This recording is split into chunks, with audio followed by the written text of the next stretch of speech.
2026 திமுக வெல்லுமா?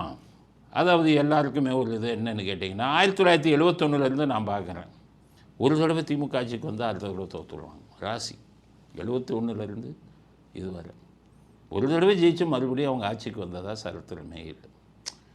அதனால் நாங்கள்லாம் என்ன நினச்சோம்னா, சரி அவங்க திமுக இந்த தடவை வரமாட்டாங்க, ஆனால் ஓட்டுக்கு 4000 5000 இந்த தடவை 10,000 கொடுக்க போகிறேன்னாங்க. ஆகா 10,000 கொடுத்தா ஜெயிச்சு விடுவாங்களே அப்படின்னு எங்களுக்கே ஒரு சந்தேகம் வந்துச்சு. மக்கள் ரூபாய் வாங்கிட்டு ஓட்டு போட்டுருவானே அப்படி. அந்த டைம் பார்த்து தான் விஜய் வந்தார். அடித்தளம் ஆடிச்சு. கிறிஸ்தவர்கள் இஸ்லாமியர்கள் ஓட்டு 10-12% விழுந்துக்கிட்டு இருந்ததில் ஒரு 6-7% காலியாகும். இஸ்லாமிய பெண்கள்கிட்டே நிறைய பேர்கிட்ட பேட்டியெல்லாம் எடுத்தாங்க. பெண்களில் பெரும்பாலான பேர் நாங்கள் விஜய்க்கு போட போகிறோம்.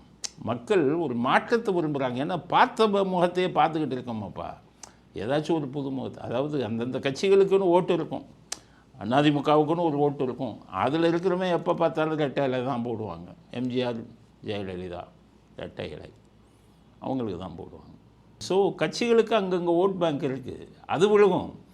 அதனால் டிஎம்கே ஜெயிச்சுருமோன்னு நினைக்கும் போது விஜய் வந்தார். கணக்கு எடுத்தாச்சு. 18 வயசுலேருந்து 30 வயசு வரை கிட்டத்தட்ட 2.25 கோடி 2.5 கோடி பேர் இருக்கான். வாக்காளர்கள் மொத்தம் 6 கோடி தான். அதில் 2.5 கோடி பேர் இருக்கான். இந்த 2.5 கோடி பேர் மொத்தமாக ஓட்டு போட்டால் அவ்வளோதான்.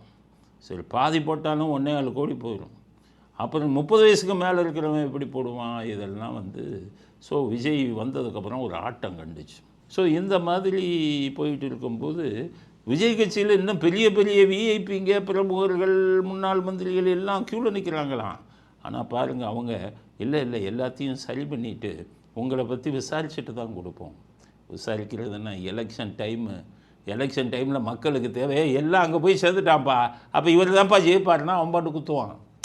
அரசியல் தெரிஞ்சுக்கங்க, எவன் வரானோ சேர்க்கணுமில்ல, யார் வந்தாலும் சேர்த்துக்கங்க. எங்களுக்கு தேவை திமுகவை ஆட்சியை விட்டு அகற்றணும்ப்பா.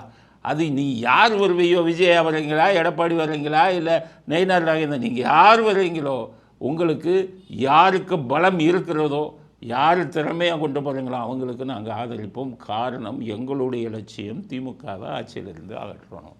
அதில் எங்கள் சுயநலமும் இருக்குது.